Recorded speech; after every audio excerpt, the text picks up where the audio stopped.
Local agents, how you doing today? Rick Rapp here again. Today is February 6th, 2023. It is a Monday, ready to get back to work. And today I just really want to talk to everybody about, is it better to work with buyers or sellers? It's a question I get a lot from my agents here at the office at Travis Moran Realty. It's a question that kind of will just like always within this industry be kind of on the top probably 5 questions when someone is new in the business. And something to really think about in all aspects of business, especially this business, is where are you placing your marketing dollars? A lot of people when they first get into this business do not have a lot of money stashed away or at their disposal to start marketing in a way that is necessary to get listings. There are many other ways that you can get listings without putting money towards it, and there's a lot of ways that you can get buyers without putting money towards it. But flip side of that coin is obviously you can put money into marketing, which will just about guarantee you listings. It's much harder to do that on a buyer side where you're putting money towards something. Now, the great thing about listings, and I think most people in the industry know this and understand this, is when you have a listing, you do have a listing agreement with that seller.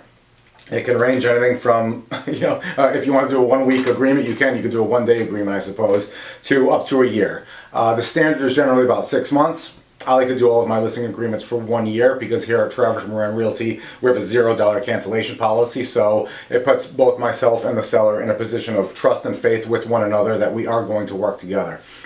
Now, once that contract is signed, you have until the end of that contractual date to obviously get that home sold at a sales price that is agreeable to the seller, and obviously make your commission off of that sale, whether it be the standard 3% or 2.5%, and sometimes now with this crazy market as low as 2%.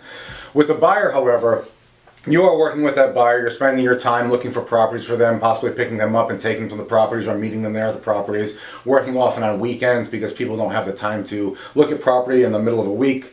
And the issue with that is you generally will not have an agreement with a buyer that is a promise from them to stick with you, that when they buy a house, you are going to earn a commission. A common phrase in this industry is buyers are liars, right? And the reason people have kind of come up with that is you never really know if that buyer is going to stick with you or not. They have no obligation to you as a client, as a person, as anything, kind of like in the world.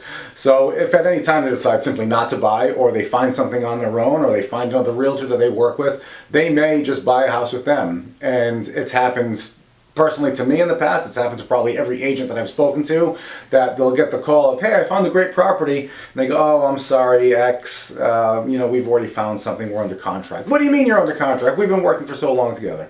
Well, something popped up and I'm sorry, but next time we buy something, we'll be sure to call you, which is obvious BS because when's that going to be? 8 years from now? They're not going to remember to do so. And you probably are not going to want to work with them at that time because they didn't show any trust or faith. So what I like to work with here at Travis Moran Realty with all of our agents is teaching our agents, and we're having a meeting about this tomorrow, how to go after listings. In my mind, I think listings are key. Listings are a way that you can build your business, build your brand, and create a market in the area that you want to work in. Once you have a listing and sell that listing, you can start an advertising campaign within the market, constantly explaining yourself to the sellers, marketing yourself, advertising yourself to what we call a farm area, and updating them in hopes to continue to obviously get more listings. When you have a buyer, when you sell a buyer house, there's really not too many people that you're going to advertise that's going to be in a buyer pool.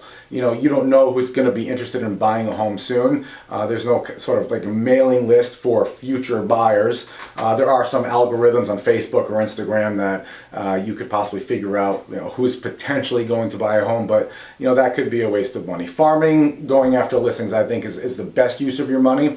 But again, like I said in the beginning, there's ways to go after listings without spending any money at all. So if you want to learn more about that, give us a call here at Travis Moran Realty. Respond to this email admin@travismoranrealty.com. Call me directly, 954-873-1801.